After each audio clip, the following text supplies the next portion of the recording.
CJP protest और 20 जुलाई के संसद चलो मार्च के बाद अब प्रोटेस्टर्स की मुसीबत बढ़ गई है। अभिजीत दीपके से लेकर सीजेपी के तमाम प्रवक्ता चिंतित नजर आ रहे हैं।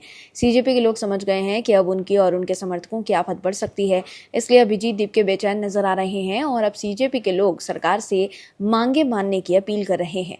दर्शकों, सीजेपी के लोगों को लग रहा था कि वो कुछ भी बोलेंगे और कानून को अपने हाथों में लेंगे, बच भी जाएंगे, लेकिन वो भूल गए थे कि केंद्र में मोदी की सरकार बैठी है और कानून अपने हाथों में लेने वालों के खिलाफ मोदी सरकार सख्त कार्यवाही करने के लिए जानी जाती है। यही वजह है कि सीजेपी के लोगों को बड़ा डर सताने लगा है। क्या है पूरी खबर, बताते हैं आपको इस रिपोर्ट में। दर्शकों, जंतर मंतर पर चले सीजेपी के आंदोलन और 20 जुलाई को संसद चलो मार्च के बाद अब दिल्ली पुलिस ने सोशल मीडिया पर सख्ती बरत दी है। कांग्रेस जनता पार्टी के प्रदर्शन और संसद चलो मार्च में जितने छात्रों और छात्र के रूप में आए उपद्रवियों ने प्रधानमंत्री मोदी के खिलाफ तरह तरह की टिप्पणी और नारे लगाए थे, उन पर दिल्ली पुलिस की कार्यवाही शुरू हो चुकी है।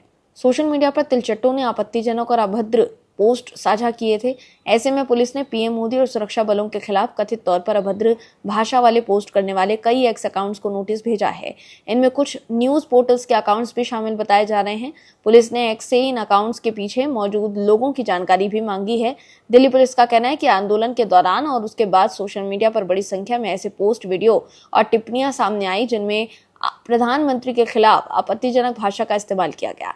इसी वजह से पुलिस ने सोशल मीडिया पर निगरानी बढ़ाई और अब ऐसे कंटेंट हटाने के साथ साथ पोस्ट करने वालों की पहचान करने की प्रक्रिया भी शुरू कर दी है।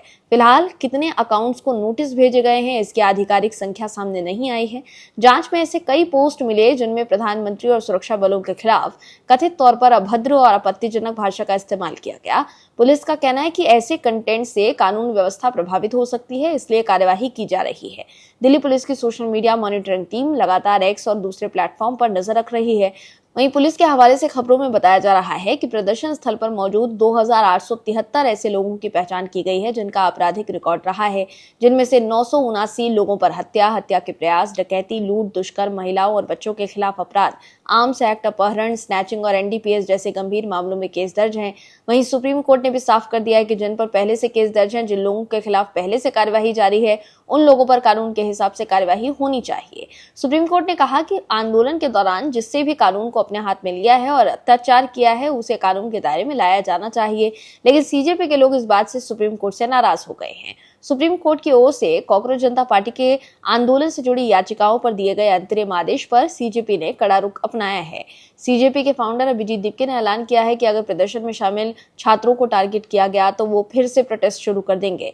मीडिया से बातचीत के दौरान अभिजीत दीपके ने संकेत दिया कि अगर सरकार उनकी मांगों पर उचित कदम नहीं उठाती है तो आंदोलन एक बार फिर से शुरू किया जा सकता है।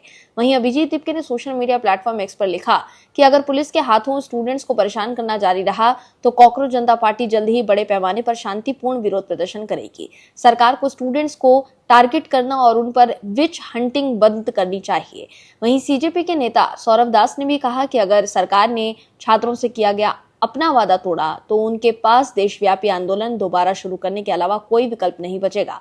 सौरभ दास ने अपने बयान में कहा कि सीजेआई सूर्यकांत की अध्यक्षता वाली बेंच के पारित अंतरिम आदेश, खासतौर पर निर्देश संख्या 4 पूरे देश के लिए खतरे की घंटी है। इस निर्देश के तहत सरकारों को मौजूदा एफआईआर के साथ आगे बढ़ने और जांच जारी रखने की अनुमति दी गई है। सीजेपी का कहना है कि ये निर्देश भारत सरकार के 25 जुलाई 2026 को देश के युवाओं को दिए गए उस भरोसे और गारंटी के बिल्कुल उलट है जिसमें सभी एफआईआर वापस लेने और किसी भी प्रदर्शनकारी को अप्रत्यक्ष या प्रत्यक्ष रूप से निशाना न बनाने का वादा किया गया था। सीजेपी के प्रवक्ता सौरभ दास ने याद दिलाया कि 25 जुलाई के सरकारी आश्वासन और पूर्ण विश्वास के आधार पर ही कांग्रेस जनता पार्टी ने अपना विरोध प्रदर्शन वापस लिया था।